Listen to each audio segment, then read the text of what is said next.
I'm Sue Boatman. And I'm Claire Ferner. Welcome to Decluttering for Life. Yeah, this is our YouTube channel, which is all about decluttering. And tea. And tea. Yeah, well, we hope you brought your cup of tea. We've got ours. So what are we going to talk about today, Sue? Well, I was thinking that we have had a lot of people recently that have brought up with us how hard it is to let things go. Yeah. They know they want to. Yeah.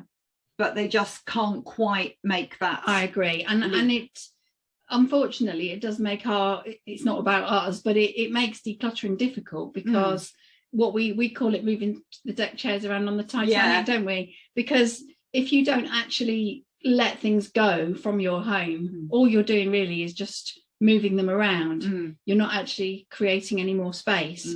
So it's that sort of conflict, isn't it, between wanting to declutter and sort of not quite being able to bring yourself to do it.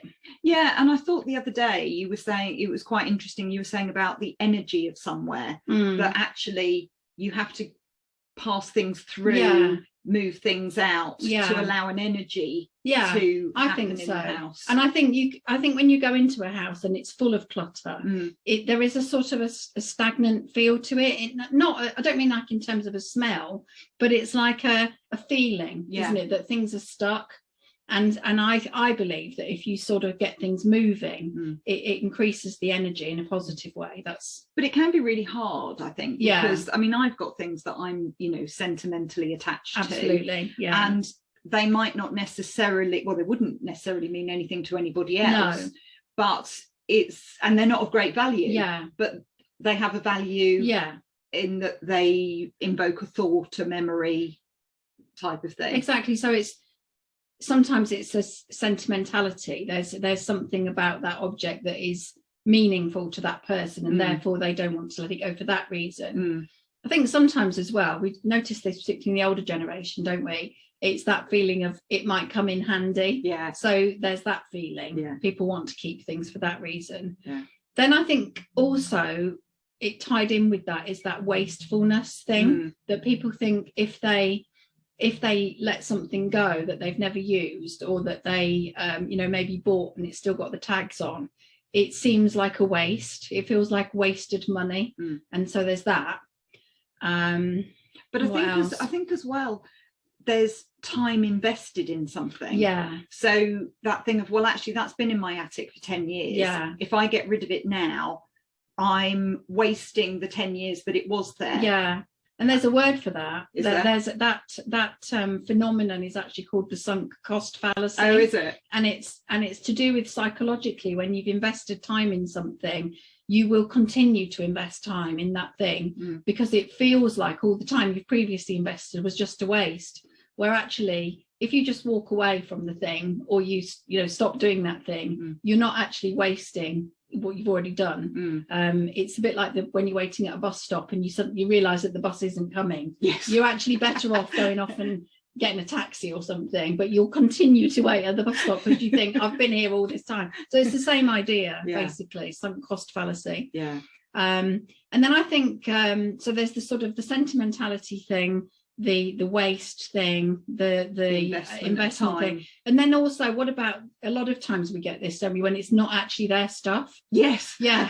So that's an issue, isn't it? Yes, and it works both ways, doesn't it? So we've had people who have got their children's things, their children have moved out and they've still hung on to all their stuff, and they've offered it to the children, but the children have said, no, I don't want it in my flat, but I don't want you to get rid of it either. Yeah, exactly. So that's an issue. And equally the other way round, where we've had children that have inherited or been given things by their parents for starting a new house or whatever, and then it becomes a thing of, well, actually I can't get rid of that, or it was wasn't a gift. mine. It was a gift, and they don't actually like it. Yeah. But they won't get rid of it because it was a gift and they feel it's disrespectful to the giver.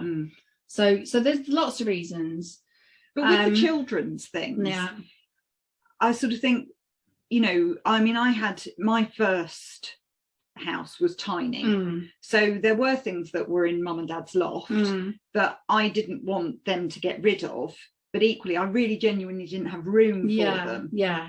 And they did hang on to them until I suppose they were in a position to. They were in their loft. It's not like they were in their sitting room or something. So I think that's, so I mean, one of the things we've noticed though, I think, isn't it, is once people get into the mindset of letting things go, so once they've put those first few things on one side and said they can go to the charity shop, it's like the whole idea just becomes easier. And it's like the feeling of relief when it's gone, that's the thing that then it becomes. And so we often find, don't we, if we go to somebody's house for a second or third session, they've got, right, I mean, I'm on it now, and it can go. And so I think maybe it's that initial reluctance. Once people can come to terms with it, then it makes the whole process a lot easier, doesn't it? Yeah, and it also doesn't matter almost what that first thing is. Yeah. So I mean, I know we've had situations where, we've talked about a specific item with someone and they've been very resistant to get rid of it. And I think at some point you have to kind of say, okay, well, let's move on to this next thing then. Yeah. And then once they've got that first thing in the charity box or going to give it to whoever, they build momentum, and then sometimes they go back to that, and they go back to the first thing. So for people maybe watching this video, if they're struggling with the idea of decluttering in as much as they're finding it hard to let go of things, I mean, what's the kind of thing that we generally would say to those people? I think it's take a step back and think about, well, what would you gain by getting rid of it, and what are you gaining by keeping it? Actually, there isn't any gain to keeping it. So is it time to kind of say, right, that's got to go now? And I think it is that thing of, I mean, that's what we bring, isn't it? We're more objective about it because we don't have the... So if somebody was at home and they didn't have maybe us to work with them, maybe a friend, if the right friend, could be more objective, could help them do it with somebody else. Or just ask yourself some key questions and try and answer them honestly. And I think with sentimental items, I mean, I think neither of us would say, you have a minimalist home with no mementos. My home's certainly not minimalist. But I think if you're going to keep something because it reminds you of something, or it's, a special thing from when your children were small, or it's from a holiday that you took, I think that's absolutely fine. But to me, if you're going to keep those things, it's better, I think, to keep them in a way that means you can look at them when you want to, or you can access them if you want to. So if they're in an album, or they're in a memory box, or they're in a frame on the wall, or they're somehow, it's a box that you can pull out maybe on a rainy day and look through them, that's great. But if you've just kind of got random bits sort of here and there, it's gathering dust, it's not as good, and they're deteriorating as well, which is sad. So maybe people could think about ways that they could display things. I mean, I've seen some of these great little frames that are almost like a box frame. So there's a depth to it. And I've seen even like baby clothes and shoes and sort of displayed things like that. And nice. I think it's quite cute. I've even seen things like teddy bears made out of shirts from people that have passed on, and it's a memory of that person. So because to me, it's not the thing isn't the important thing, it's the memory of it evokes. And children's artwork that comes home from school, you can't possibly keep everything every shoebox they decorated or anything like that, but you can take a photo of it and keep them in an album or something. And I think another thing that sometimes helps people to realize is if they let something go, that it's going somewhere that someone else can benefit from it. So if they donate it to a charity shop, there's lots of benefits there. Or if they sometimes give things to shelters, or somebody else can make use of that thing, then that's quite a nice, particularly for children, I think, getting rid of toys. If they think, oh, another child can play with this toy, sometimes that's helpful, isn't it? We had to think, because any little bits and bobs toy wise, we used to put in a box, and it was called the bits box.